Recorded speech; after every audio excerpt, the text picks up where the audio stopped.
Imagina a cena. Fim de trimestre, você precisa consolidar um balanço e abre a NBCTG 36. Sei bem. E em vez de uma regra clara, você encontra um labirinto de textos riscados, apêndices confusos. Um verdadeiro quebra-cabeça. Exato. Hoje, a gente vai analisar como transformar essa norma, que é tão importante, numa ferramenta que realmente funciona no dia a dia. Olha, o primeiro ponto que salta aos olhos é a própria estrutura do documento. É quase um trabalho de arqueologia, sabe? Arqueologia é uma boa palavra. Para entender a regra que vale hoje, o profissional precisa literalmente escavar por baixo de camadas de revisões antigas. Sim, aquela apresentação das alterações R1, R2, R3, com trechos riscados e aquelas notas de alterado pela NBCTG 36R3, é uma poluição visual imensa. É. Mas o maior problema disso é só a perda de tempo ou você acha que, sei lá, isso pode levar a erros práticos? Ah, com certeza. Alguém pode acabar aplicando uma regra que já foi revogada, por exemplo. Exatamente. O risco é real e, eu diria, até provável. Pensa na seção alcance, ali entre os itens 4 e 4D. A lógica das isenções de consolidação é super importante, mas ela está soterrada sob parágrafos eliminados, itens renumerados. Certo. A chance de um profissional, na correria, se confundir sobre qual isenção se aplica à sua controladora intermediária é enorme. Não é só sobre ser feio, é sobre ser funcionalmente perigoso. Entendi. Então a questão não é apagar a história da norma, porque a rastreabilidade é importante, claro. Não de jeito nenhum, mas sim organizar de uma forma que não atrapalhe o uso corrente. Isso me dá uma ideia. E se a gente simplesmente limpasse o texto principal? Como assim limpar? Deixar ali apenas a versão R3, a que está em vigor. Sem nenhum risco, nenhuma nota de alteração. Um texto, sabe, limpo? Gostei. Um texto limpo. E o que a gente faria com o histórico? A gente moveria tudo para um apêndice específico no final, um histórico de revisões. Ah, boa! Quem precisar fazer uma pesquisa forense, entender um litígio antigo ou só estudar a evolução do pensamento contábil vai até lá. Certo. Mas o profissional que só quer saber se consolida ou não uma investida X, hoje teria uma resposta direta no corpo da norma. Seria como ter duas visualizações, a visão do usuário para o dia a dia e a visão do historiador para consultas específicas. Isso resolveria a poluição visual. Exato. Mas e a outra parte do problema estrutural, a fragmentação? A norma te apresenta um conceito teórico e joga a aplicação prática para um apêndice dezenas de páginas à frente. Pois é, o fluxo de raciocínio é quebrado o tempo todo. Totalmente. E o exemplo clássico é o conceito de poder. Você lê a definição nos itens 10 a 14, que é bastante teórica, Sim. e para entender o que são direitos substantivos ou direitos protetivos na prática, precisa pular lá para o item B9, no apêndice B. Exato.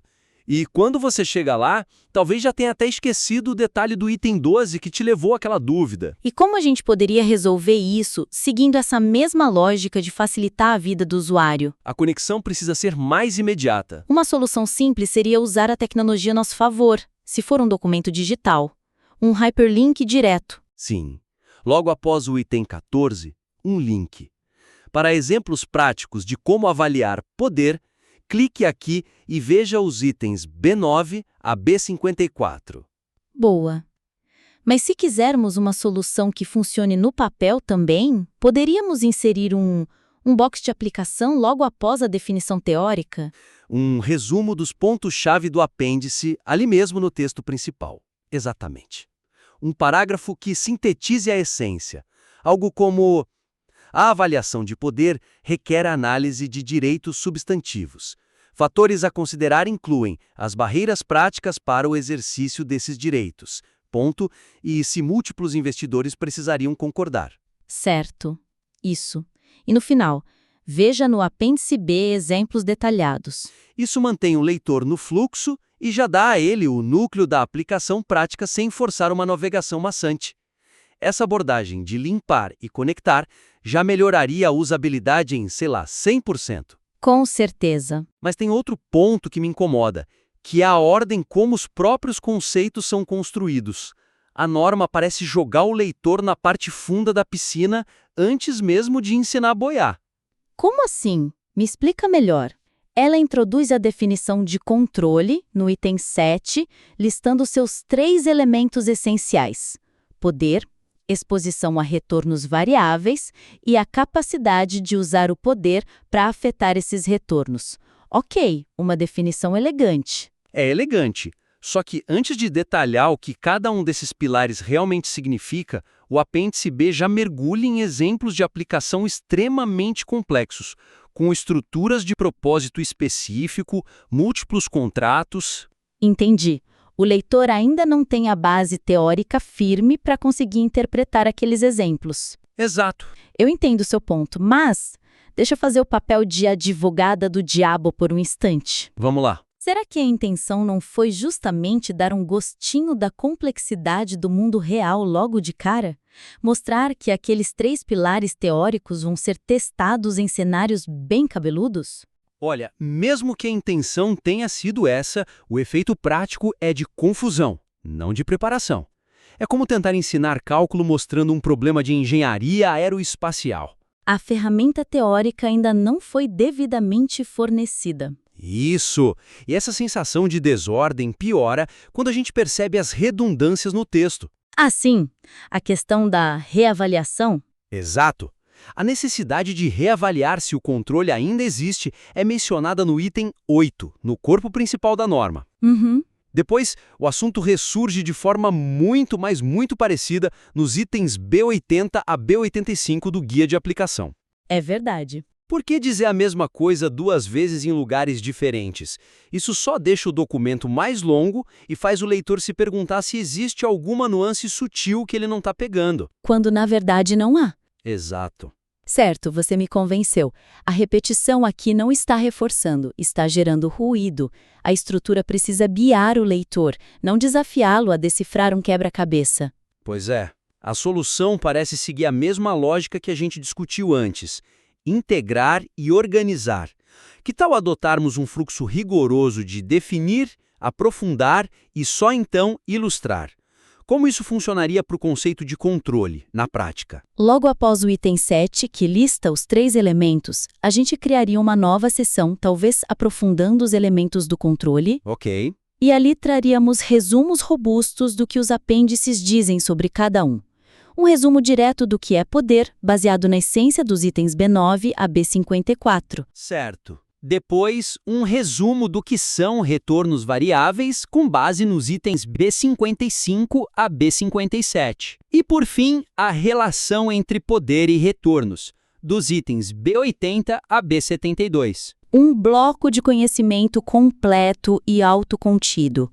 Você aprenderia tudo o que precisa sobre a teoria do controle em um único lugar de forma coesa. Exato. E só depois a norma te apresentaria os exemplos de aplicação. A base estaria sólida. Isso. E para resolver a redundância da reavaliação, a cirurgia é ainda mais simples. Como? O item 8, no corpo do texto, vira uma única frase, uma chamada para ação. Algo como: o investidor deve reavaliar continuamente se detém o controle, especialmente quando fatos e circunstâncias indicarem mudanças. E para orientação detalhada sobre como e quando realizar essa reavaliação, consulte os itens B80 a B85. E pronto.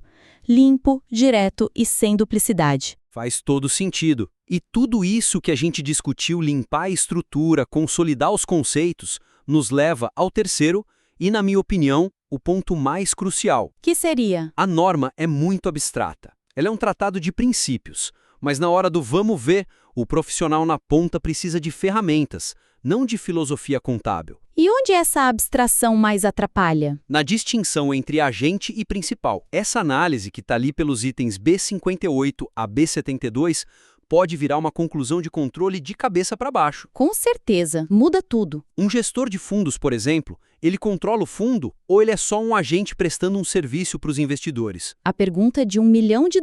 É, e a resposta define quem consolida. Só que a norma apresenta os critérios como uma lista de fatores descritos em longos parágrafos. Não tem uma ferramenta. Eu já vi equipes gastarem dias discutindo isso. Tentando montar um quebra-cabeça com as peças soltas que a norma oferece. Exatamente. É aqui que a gente pode inovar de verdade. Se o problema é a aplicação prática, vamos criar guias de aplicação dentro da própria norma. Ok. Chega de blocos de texto que precisam ser interpretados. O que você acha de transformarmos a lógica da norma em algo visual, quase interativo? Visual como? Você está pensando no infográfico? Melhor. Para começar, uma árvore de decisão. Um fluxograma para avaliação de controle. Um fluxograma? Interessante. Imagina um diagrama que começa com a primeira pergunta. O investidor tem exposição a retornos variáveis? Se for sim, uma seta te leva para a próxima caixa. Ele detém poder sobre a investida? E essa caixa se ramifica, imagino. Os direitos de decisão são substantivos? Isso. Em 5 ou 6 passos lógicos, baseados direto nos critérios da norma, o fluxograma te leva a uma conclusão: consolidar ou não consolidar. Nossa, isso seria uma revolução. Acabaria com boa parte da subjetividade e daria uma segurança enorme para o profissional. Padronizaria a análise. Exato. Tira a análise do campo da interpretação e a traz para o campo do processo. Ok, isso resolve um processo, mas e para comparar conceitos lado a lado, como a questão do agente versus principal? Para isso, a ferramenta ideal é uma tabela comparativa, simples, direta e poderosa. Uma tabela. Imagina uma tabela com 3 colunas. A primeira, fator de análise. Ali a gente lista os critérios da norma. Escopo da autoridade, direitos de destituição, remuneração. Certo, os gatilhos da análise. Exato. Na segunda coluna, indicativo de agente. A gente descreve o sinal de que ele age por conta de outros. Por exemplo, na linha remuneração, escreveríamos: fixa, em linha com o mercado, compatível com os serviços prestados. Entendi. E na terceira? Na terceira, indicativo de principal. O contraponto. Altamente variável, substancialmente atrelado ao desempenho. O gestor absorve parte significativa do risco. Fantástico. Com todos os fatores organizados assim, a análise deixa de ser uma leitura de prosa e vira um checklist objetivo. Isso transformaria horas de debate em minutos de análise estruturada. E o que a gente faz com os exemplos que já existem na norma? Alguns são muito bons. Como o exemplo 14. Exatamente. Que mostra o cenário do gestor de fundo mudando. A gente dá o devido destaque a eles. Em vez de um texto corrido perdido no apêndice, a gente formata como um box de estudo de caso. Ah, boa ideia! Coloca um título grande e claro. Estudo de caso. Como o investimento de 2% versus 20% altera o status de um gestor de fundo. E talvez até usar negrito para destacar as variáveis que mudam entre os casos A, B e C. Perfeito. O objetivo é fazer a lição principal do exemplo saltar aos olhos. A gente não pode forçar o leitor a minerar o aprendizado, a gente tem que entregar de bandeja. Para recapitular então, nossa análise da NBC TG 36 focou em 3 grandes oportunidades. Primeiro, simplificar a estrutura, limpando o texto das marcas de revisões, integrando melhor os apêndices. Criando um fluxo de leitura que faça sentido. Isso. Segundo, aumentar a clareza conceitual, consolidando as definições antes de apresentar os exemplos complexos. Seguindo uma sequência lógica de definir, aprofundar e só depois ilustrar.